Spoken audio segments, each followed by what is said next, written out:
In preparing sound or music for use in software, it's important to take into consideration the platform that the end user will be using with the sound or music. If the end user, it is expected that they'll be using a desktop or a laptop, for instance, they'll have at their disposal more resources in terms of CPU and RAM than they would if they were using a mobile phone or a tablet computer. So there are a few tweaks to your sound files that you can implement in order to maximize resource efficiency in preparing sound files for use on different platforms. We've been looking at using the Corona SDK, which is a development platform for mobile applications. And so we'll take a look at performance tweaks for implementing sound and music in the Corona SDK. In front of us, we have freesound.org. This is the Freesound project, which is a huge database of sounds that you can use in your projects. And you can't just use any sound that you find. You have to obey the licensing, of course, or else you can put yourself in legal peril.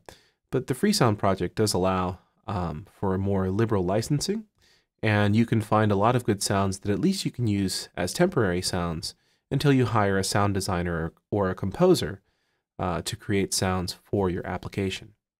So I've searched for an explosion sound because those are pretty typical in games. And here we're given a visualization of the waveform of each of the sounds. Now, if you're not used to dealing with sounds, there are a few tricks to gauging the appropriateness of a recorded sound for any particular medium, let alone sounds. And here we find one sound that's rather humorously labeled. Anyhow, the first thing you'll want to take a look at is the waveform. How large is the waveform? Now, if the waveform clips, so here you could see a flat line top bottom, don't even use it. It's not going to sound good. It's not worth your time or energy. Instead, you want your waveforms to have peaks and valleys, but never any large flat areas like this. You can see that's just clear across. So we're going to exclude that one for sure. Here on Freesound, there's this nice option to play the sound in order to audition it. Now, listening to this sound, there's some artifacts. You can sort of hear this glassy type sound on the high end. Take a listen. It almost sounds as if it's in water. It sounds like this particular sound might have been previously compressed, then uncompressed. It says here that they layered several sounds. Anyhow, it's not the best sound, but it's something to use. So if we want to download it, we'll click the file name, and then right-click download and save it to disk. Okay, let's save it to the desktop, and we'll call it Grenade. Okay, so this is a WAV file, which is an uncompressed file format. So when thinking about sound and music optimization for any particular computing platform, it's important to know that uncompressed file formats will play with no additional processing necessary. They go to the digital to analog converter and they just play. Compressed file formats have to be decompressed and then played, so it requires a little more CPU before the file can be played. Most folks know MP3 or AAC or M4A, or there's a whole bunch of compressed file formats. Actually, AAC is a codec. Anyhow, you might be tempted to use MP3 files or M4A files in your mobile applications because they're readily convenient. The problem is that when you use them, you're asking the phone to not only play them, but to first decompress them and then play them. So get into the habit of using uncompressed files or minimally using compressed files. Anyways, I digress. So now we're going to edit the grenade.wav file, and we're going to try and minimize the size of it so we can get the smallest file at the best quality. But we're going to do this without compressing the file. Okay, so you'll need an audio editor, and I find that the most common one is Audacity. So you can Google Audacity, and you'll find the SourceForge page for the Audacity editor. It's free to use. As audio applications go, it is, well, it's pretty basic, and it gets the job done, which is what we need. So I'll start Audacity, and then load in the grenade sound. File, open, and choose grenade. Okay, the first thing to note is that this is a stereo file.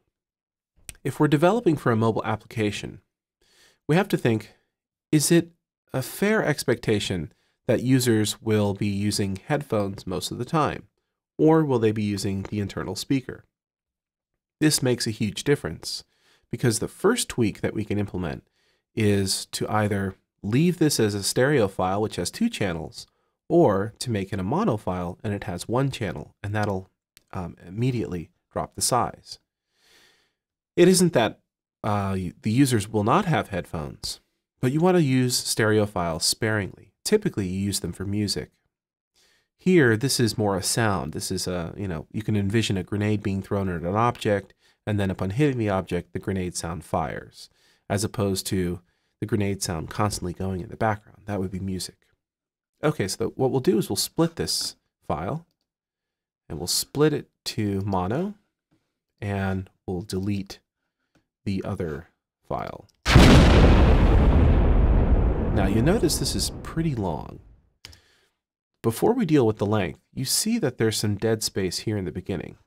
We want this file to immediately play as soon as it's called, with no latency. So we want to delete the dead space, and then do a really tiny fade in. This will ensure that it hits the 0 crossing and doesn't produce any clicks or pops. Okay, so now let's zoom out, and we'll play it again. So there's a few things we can do here. It is pretty long. It's almost 5 seconds. And the sound, to me, sounds a bit dramatic for a quick explosion sound.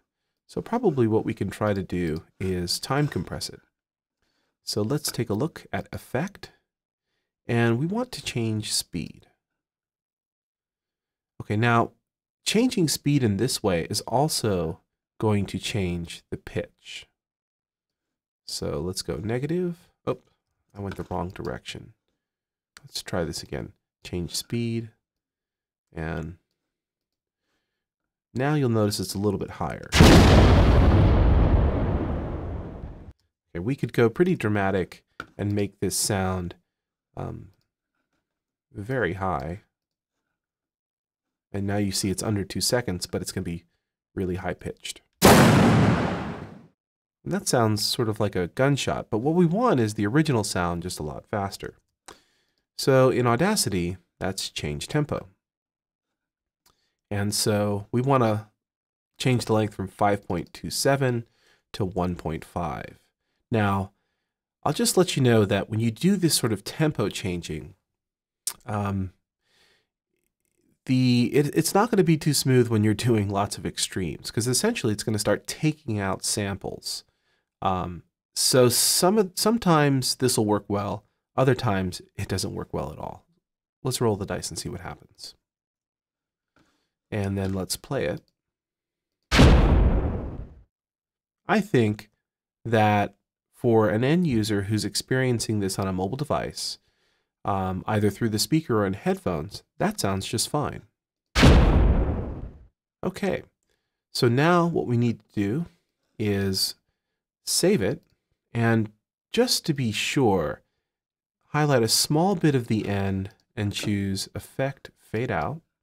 It's good to choose small slivers of the sound on either side and fade them in towards the start and out towards the end. Again, you're just making sure that the sound gets to the 0 crossing, no clicks or pops. You don't want it to abruptly end. Now, let's choose Export.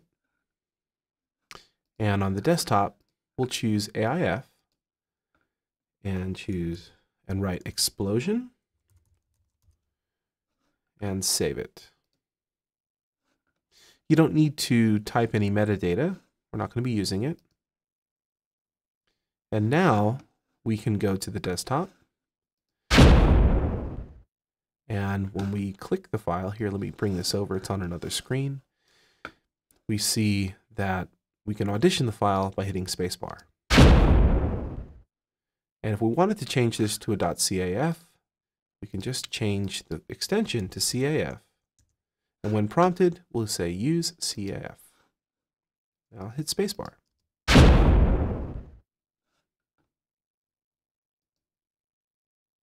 Let's take a look and compare the file sizes from what we started with to where we're at now.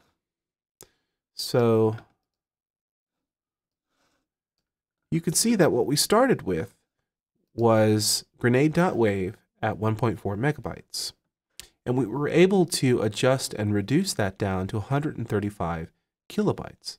That's a pretty good reduction when you consider that we reduce it, I think that's by about 80 to 90%, which is pretty fantastic.